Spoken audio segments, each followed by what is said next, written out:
ಪ್ರತಿಭಟಿಸಿದೆ. ಸಿಡಿ ಸಿಡಿಯುವ ಸಿಡಿಲಿನಲ್ಲೂ ಅಂಜದೆಯೇ ಗರ್ಜಿಸಿದೆ. ಹೆಜ್ಜೆಲೆ ಅಚ್ಚೊತ್ತಿದೆ ಕಟು ಸತ್ಯವು ಧರ್ಮ, ಕಣ್ಬಿಟ್ಟರೆ ಎದುರಾಣಿಯು ಭಸ್ಮವೇ ನರಸಿಂಹ. ದೇವದುರ್ಗದ ಹೆಮ್ಮೆಯ ಪತ್ರಕರ್ತ ನರಸಿಂಗರಾವ್ ಸರ್ಕಿಲ್ ಅವರ ಸಾಧನೆಯ ಪಯಣ. ಸಾಧನೆ ತೋರಿದ ನಿಮಗೆಲ್ಲ ಸಾವಿರ ಸಾವಿರ ಚಪ್ಪಾಳೆ, ನಾಡಿನ ಕೀರ್ತಿಯ ಬೆಳಗಿಸಿದ ನಿಮಗಿದು ಹೆಮ್ಮೆ. ಯಶಸ್ಸು ಎಂಬುದು ಒಂದೇ ದಿನದಲ್ಲಿ ಸಿಗುವುದಿಲ್ಲ. ಅದು ನಿರಂತರ ಪರಿಶ್ರಮ, ಪ್ರಾಮಾಣಿಕತೆ ಮತ್ತು ಸಮಾಜದ ಮೇಲಿನ ಕಾಳಜಿಯಿಂದ ರೂಪುಗೊಳ್ಳುವ ಪಯಣ.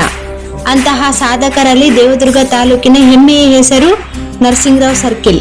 ಇಂದು ಅವರು ಕರ್ನಾಟಕ ಕಾರ್ಯನಿರತ ಪತ್ರಕರ್ತರ ಸಂಘದ ದೇವದುರ್ಗ ತಾಲೂಕು ಘಟಕದ ಅಧ್ಯಕ್ಷರಾಗಿ, ಪತ್ರಕರ್ತರ ಧ್ವನಿಯಾಗಿ, ಸಂಘಟನೆಯ ಬಲವರ್ಧನೆಗಾಗಿ ಮತ್ತು ಸಮಾಜಮುಖಿ ಚಟುವಟಿಕೆಗಳ ಮೂಲಕ ಗುರುತಿಸಿಕೊಂಡಿದ್ದಾರೆ.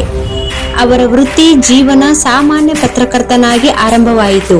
ಸಂಯುಕ್ತ ಕರ್ನಾಟಕ ಪತ್ರಿಕೆಯ ವರದಿಗಾರರಾಗಿ ಪತ್ರಿಕೋದ್ಯಮಕ್ಕೆ ಕಾಲಿಟ್ಟ ಅವರು ಅನೇಕ ಸವಾಲುಗಳು, ಏಳು ಬೀಳುಗಳು ಮತ್ತು ಕಠಿಣ ಸಂದರ್ಭಗಳನ್ನು ಎದುರಿಸುತ್ತಾ ತಮ್ಮ ವೃತ್ತಿ ನಿಷ್ಠೆಯನ್ನು ಎಂದಿಗೂ ಕೈಬಿಡಲಿಲ್ಲ.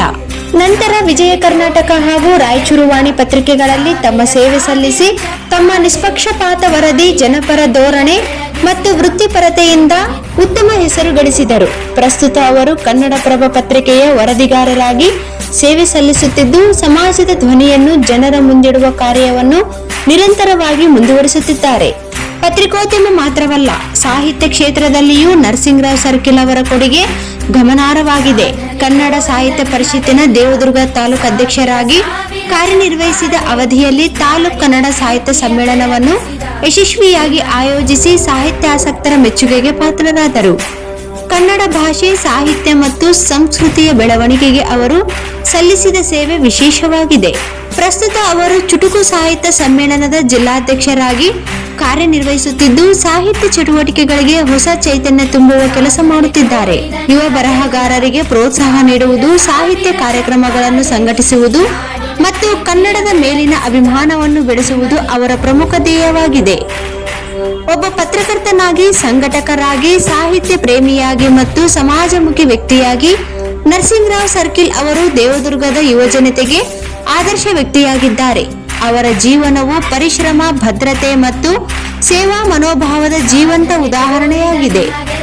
ಇಂತಹ ಸಾಧಕರನ್ನು ಹೊಂದಿರುವುದು ದೇವದುರ್ಗ ತಾಲೂಕಿನ ಹೆಮ್ಮೆ.